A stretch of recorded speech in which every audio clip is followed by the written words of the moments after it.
Okay, good morning. Thank you, Deputy Speaker. She just informed me that it's raining outside. My name is Sam Gituku. Karibu sana to the show. And Deputy Speaker Gladys Boss is here in studio. Good morning. Good morning. We missed you last week. Yes, I'm sorry. You can blame the air traffic controllers. You know, a lot of things were said about you in your absence. I know. I saw you speaking about it on the floor of the House. Yes. But it's good to have you anyway. Thank you. And we have nominated Senator from the ODA party, Veronica Maina. Good morning. Good morning, Sam. Thank you for having us this morning. We've also missed you in a long time. There's a time you had to come that you didn't show up. Yes, now I'm back. I'm here. Good to see you. Yeah. And you're still expecting the arrival of Geoffrey Wandeto from Tetu constituency and Ivan Sogada, who's an advocate of the High Court. As soon as they're here, they'll be joining the conversation. This morning, I told you earlier on that the main story there is 11 billion shilling Talanta Stadium scandal is the main story that is on the Daily Nation. And they're talking about Audit queries. Audit says contract sum rose to 45.8 billion shillings from 35 billion shillings without explanation. They are calling it illegal procurement, no justification for bypassing open tendering system. Attorney General's approval was never sought as required by law for contracts worth over 5 billion shillings. And the cost overruns. A lopsided agreement imposes heavy penalties for delays to pay contractors, and the story continues on page 4. Talanta Stadium cost inflated by 11 billion shillings, says Auditor General, and they are saying that some contracts imposes stiff penalties for late payments to contractor, raising risk of the total project cost ballooning. And they're talking of some 10.85 billion shillings. And in a new report, Senator Maina, your mic is hot. In a new report, Ms. Gathungu questions the unexplained price variation for construction of the 60,000-seater capacity in Nairobi, saying the method of tendering or tender award violated procurement laws and that the Attorney General's clearance was never sought before the award of the contract. And I don't know if you have any views about this, because it's been a running question about how that a project was arrived at, the procurement of it. Of course, when you look at it and the works that have come up based on the images that you've seen a lot of progress. And one would say that because of the AFCON 2027, there's justification in that end. But it appears there are still questions that the Auditor General is flagging in terms of the procurement process and the costing itself. Yes. What's your take?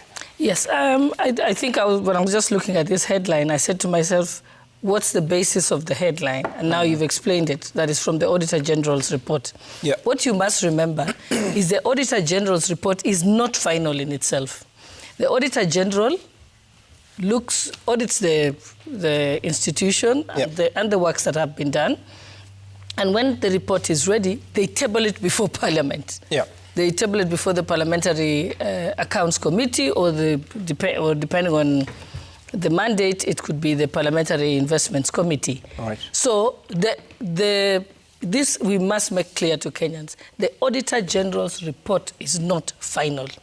When you will find fault is after it has come to Parliament, all the stakeholders are called in, it is reviewed and looked after, and then there will be a finding by the Public Accounts Committee. And the Public Accounts Committee can then recommend prosecution, it can recommend further investigation, it can recommend certain actions to be taken against the officers and so on. Right. Yeah, or it might give it a clean bill of health. And in fact, I remember we've had conversations that is it right for the Auditor General to make public their report because it's not complete?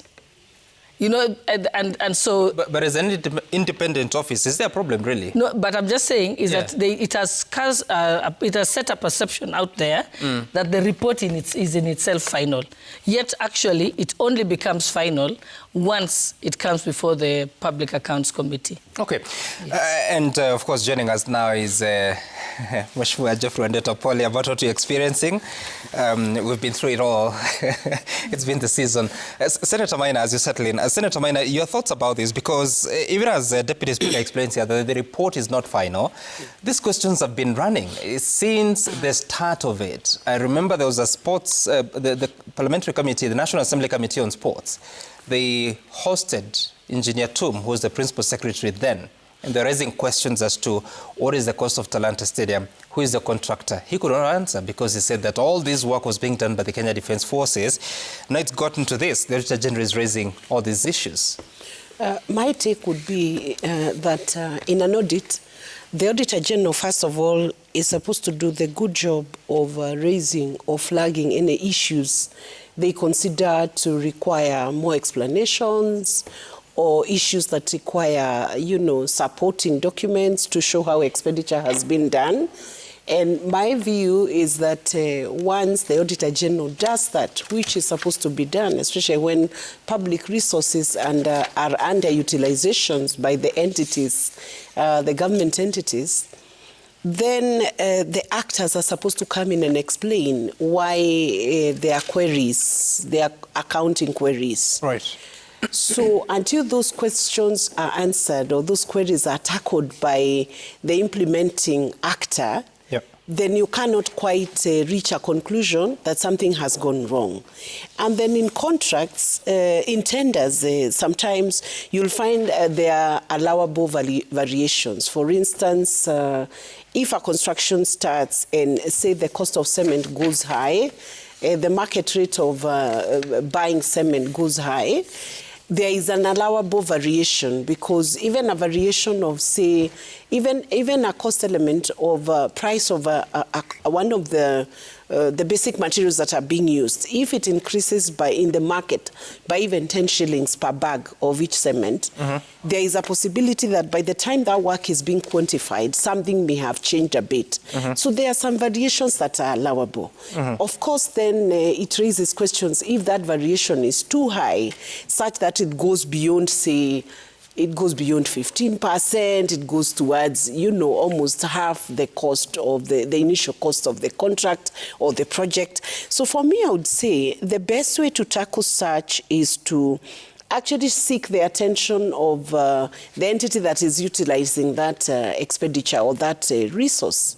That's the only time you can get a clear picture, because it is not, Sam, it is not ordinary that a variation of 11 billion comes in. There must be an explanation why there is a higher cost. Which entity is that we should be asking these questions to? You have seen the Ministry of Defence was involved in the construction of Talanta. So, for instance, if you invited PS Patrick Mariro, the problem we have sometimes is that we have a one-sided view of issues, so that when you get the report of the Auditor General and it's pasted here on the front page without a counter-explanation from the entity that, is being accused. Senator Maina, ordinarily how auditors work, they approach, and you have an accountant in the House, they approach the implementing agency to explain. It is after they have explained themselves that the auditor comes up to a conclusion. So I want you, Sam, to look at the headline that is here today. If you read the whole of this article to the end, it looks very catchy, because it suddenly raises what I would call bad news in Kenya, looking like somebody suddenly stole 11 billions. But if you read that article, you must ask yourself, do we have an explanation in that article from the defense, the actor? Maina, let me help, please. Apologies, but just to cut it, to explain it better, is what happens in the auditor's report, there will be what the auditor flagged out. And it's written several pages of it, followed by the responses given by the entity and the accounting office there, plus even a report by the Auditor General and so on. So what happens is, I find that when the newspapers are writing, they only pick the pages that are the queries by the Auditor General, but they don't actually write the story of the responses. So I wanted them to have it on they could have spread it on 2 pages. They can say, issue raised, response. And the response is issue raised, then I would believe the story. So the reader can most balance. of the time, I just look at the newspaper headline, I don't read it, and I tell someone in my office, find me the Auditor General's report. That's the only way. I can't read the newspaper. I see what you're doing there, but the auditor is here. From your experience... He's not the auditor, he's of a contrary opinion. Surely. Senator, you know what I mean. Much more on that. Or is it the auditor of our comments? You'll talk about this. Yes. Okay, thank you, Sam. And it's good to say that I was a member of the Public Investments Committee for quite some bit of time. And I'm very familiar with some of the things that the Auditor General keeps raising in their reports. And most of these are very, very serious issues. But some talking about the Talanta Stadium. In government, we say the process is even more important than the outcome. And what I've seen happening of late in this government is so much talk about the outcomes, because like you can see all the nice images that have been splashed out there on the internet about Talanta Stadium, just to hoodwink Kenyans that this is a good project, that this is something world class. But if the project is a fraud, if the project is shrouded in mystery, if the project was not maybe procured the right way, the Auditor General has a responsibility to the people of Kenya, to basically raise it. We have talked, I think, about this stadium in this show previously, and I said, we were told that it was being constructed by the Kenya Defence Forces, and I jokingly said here that I've never seen a military truck, because I pass through that road every morning and every evening. I've never seen a military truck. I have never seen a soldier guarding the works, So I have never seen any semblance of the Kenya Defence Forces, building that stadium. If anything, it is built by other people, other than the Kenya Defence Forces. So I don't know what is the relationship either between the Chinese contractor who is doing the project and the Kenya Defence Forces. But this project has been shrouded in mystery right, from the beginning. First of all, how was it financed? Even how will it be financed? We've heard of issues like it will be a securitization of the sports fund, over a period of 10 years to the tune of 44 billion shillings. How was it procured? What is this? Was there a competitive bidding? Because if the Kenya Defence Forces are then the ones that procured it, then where is the competitive bidding that was there? So these are the sort of issues that some are keeping on coming in this country. And I can tell you there's another one. After we are done with Talanta Stadium, I will not be surprised the Auditor General will raise a similar issue regarding the Bombers of Kenya improvement, because these are all projects, huge projects, but nobody knows how we are just even getting there. We just wake up one morning and you see, things happening, which is contrary to how, public projects should be procured. So again, we need to be careful at this whole, because there's this whole new PPP thing. Everything in government must be seen to be done above board. And I know we are trying to come up with creative models of financing our projects, but they should not be at the expense of transparency. And I commend the Auditor General, for not being cowed, but coming out and calling it as it is, that look, if money is missing, money is missing. And it is up to the ministry concerned, to explain here. So my colleagues here, we know how this thing works. When it comes to Parliament, we are going to do justice on it. And, if there is theft, the people culpable. What would justice look like? Well, we will discuss the report and we'll give a recommendation. Unfortunately, Sam, and it's good you have preempted this, a lot of the recommendations of the National Assembly audit committees, since we are not the enforcing authority, go to other authorities. And that is where normally the cookie crumbles. Actually, Sam, if I can just help you further, from the same article.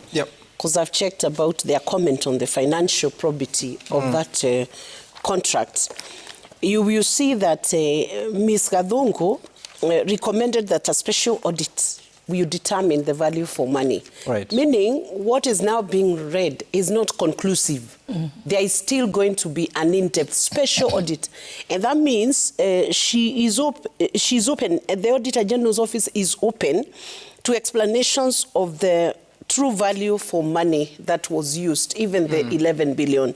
So before that special audit is done, you cannot then deduce a conclusion that the 11 billion have been wasted. And I'm not defending anyone for now. I'm just saying from her own findings within that same special audit report, she has recommended a special audit to determine the value for money. Okay. So until it's valued by experts, you have the quantity surveyors valuing the value of the work that has been done there. We shouldn't jump into conclusions because sometimes it heightens the public, it causes loss of confidence in government. I hear you, Senator Maina, and it's a valid point that you raised, because an assessment of value for money is a totally different affair. Yes. I think the auditor is also raising those questions about the process. She's raised if you look at what has been captured there at a glance, if you're on the same page with me, yes, you find that the audit report says that there's no evidence of the opinion of the Attorney General being sought. And they're also citing down there that the former AG, Justin Muturi, is said that he was not involved in the signing of the contract. And that there's a requirement, just a moment, that there's a requirement, you're the lawyer here, there's a requirement that any contract that is above 5 billion shillings must get the approval of the Attorney General, or at least a comment. Yes. If that wasn't sought, what does that say about the process? I think for me, when I see the comment being given by Justin Muturi, I take it with a pinch of salt. No, before Justin Muturi, right now, there's the entire almost 3 paragraphs or 3 lines talking about there's no evidence of the Attorney General's comment. What does the Attorney General office say? That's what I'll be comfortable with. Justin Muturi is no longer the Attorney General. That is what we would take as the correct answer insofar as the engagement of the Attorney General is concerned. No, I'm saying... You have to find out from the office... Approval, yes. Do you think it's important? So today the Attorney It is important. It's legal. Is it important to get her comment about projects worth more than 5 billion shillings?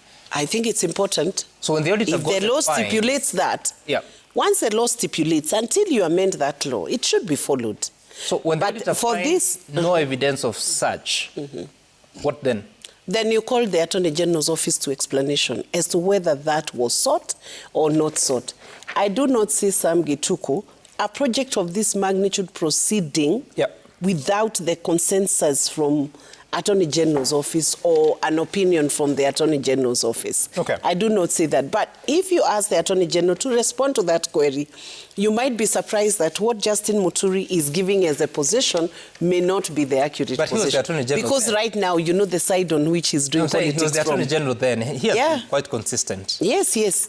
But let the Office of the Attorney General respond to that. You might find a whole correspondence, a whole file of correspondence showing there was engagement. Okay. Yes. Now, at the same time, Deputy Speaker, there has been these projects that are being unveiled or announced at different meetings the President attends, stadia, or stadiums, if you like, to be constructed by the Kenya Defence Forces. Why is it that we are shifting projects that ideally would belong to the Sports Ministry, now going to the Ministry of Defence? What's the conversation there? Okay, and just before I answer that, just let me clarify on these issues about the Auditor General. Yeah. Like we said, it's important not to jump the gun and draw unfounded conclusions before we wait for the conclusion. Then that becomes a country, we become a country of speculation and heightening temperatures and so on.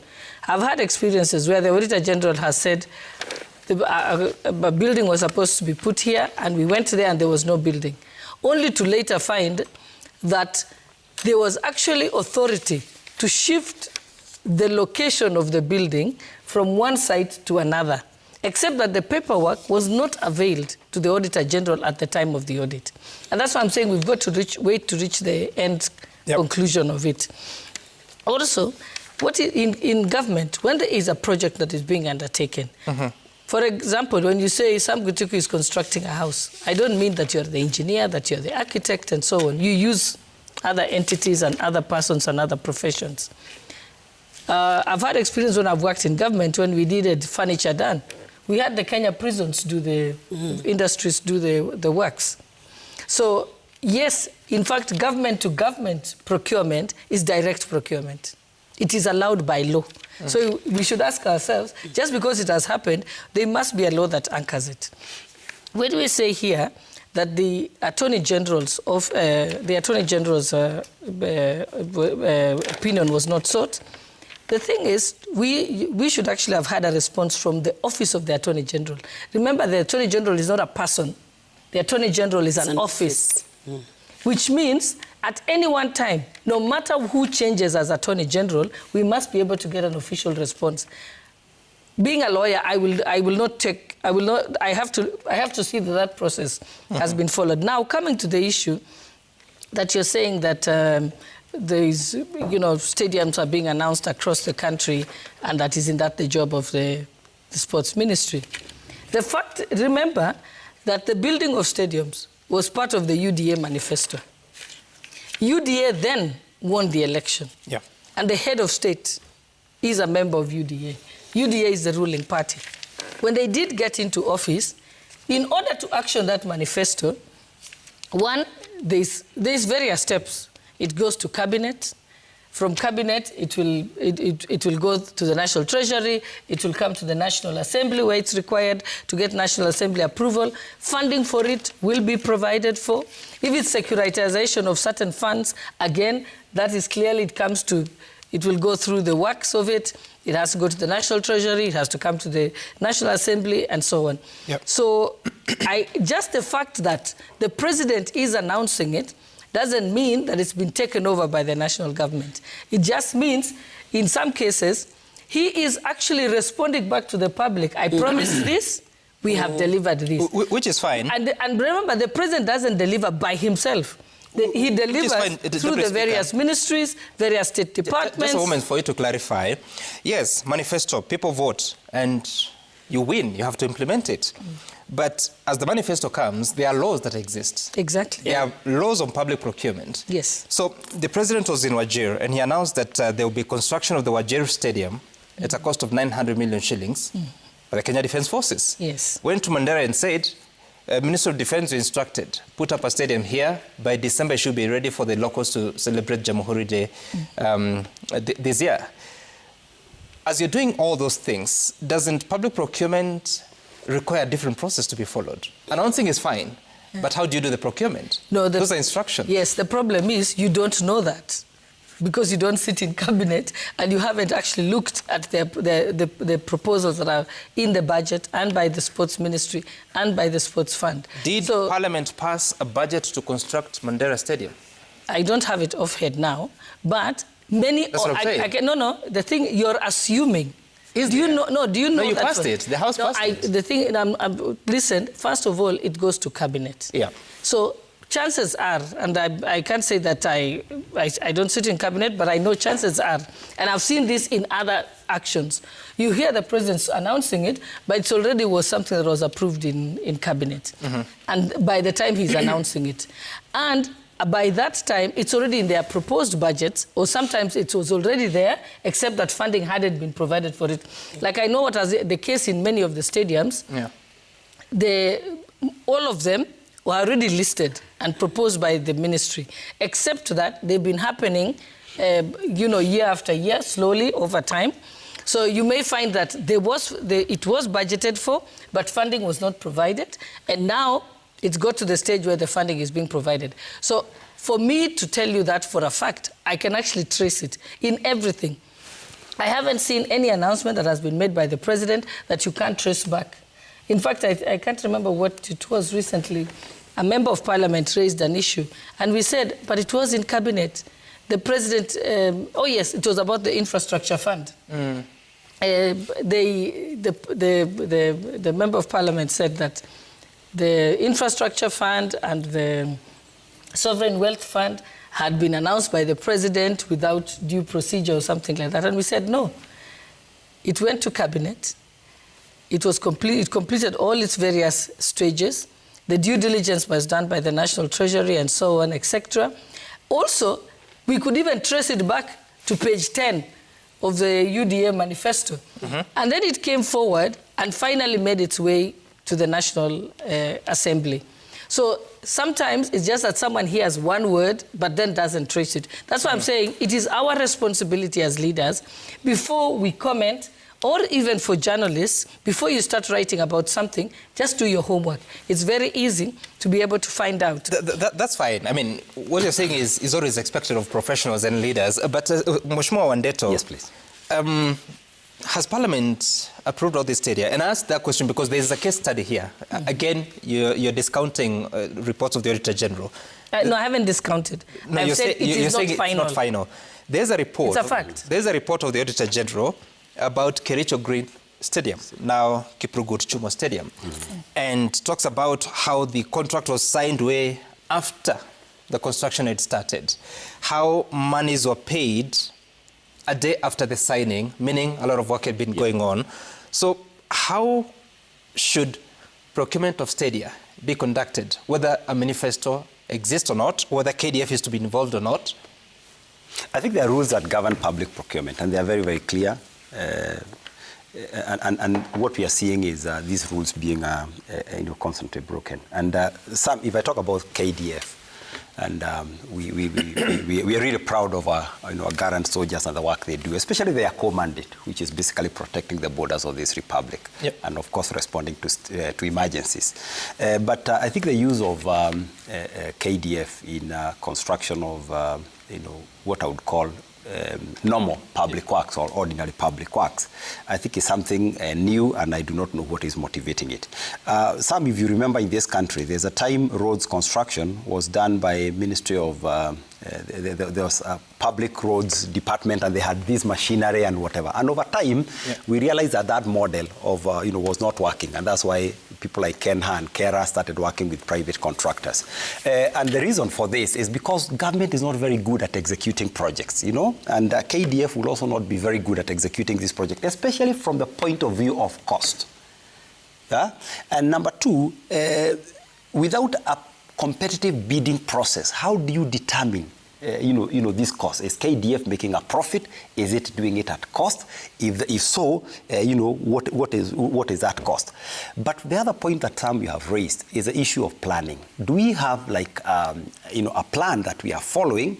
Do we have where the Ministry of Sports or the Department of Sports presents a plan that these are the stadiums we would like constructed in the country? They are subjected to to some sort of a planning or policy paper, because what we are seeing now happening in this country is that the whole department, I guess the Ministry of is it called the Ministry of Economic Planning, the people who sort of projects and creates policies as to how the government and how the country is being run, I think now it's one man who is basically dictating the policies of the country and what we do. So we have all these declarations coming in, and I guess what the ministry are now having to do is to work behind this one individual and quickly then start creating start creating the plan. We have a general